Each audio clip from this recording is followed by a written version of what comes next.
কথাতেই তো আছে কিছু পেতে হলে কিছু হারাতে হয়। হ্যালো এভরিওয়ান, কেমন আছো তোমরা সবাই? আশা করি তোমরা সবাই অনেক ভালো আছো, আর আমি অনেক ভালো আছি তোমাদের ভালোবাসায়। আজ সন্ধ্যে সুন্দর করে রেডি হয়ে চলে গেছিলাম নিজের একটা ছোট্ট স্বপ্ন পূরণ করতে।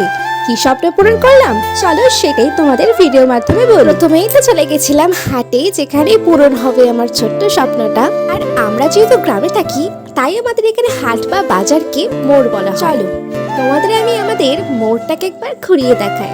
আর আমাদের সমস্ত কিছু প্রয়োজনীয়, যেমন ওষুধ দোকান থেকে শুরু করে স্টেশনারি শপ, মুদিখানার দোকান থেকে সবজি, মাছ, মাংস, এমনকি অস্থায়ী ব্যাংক অব্দি আমাদের এই হাটে বা মোড়ে পাওয়া যায়। প্রথমেই তো চলে গেছিলাম এই তথ্যবিত্ত কেন্দ্রে আমার জায়ের কিছু কাজের জন্য।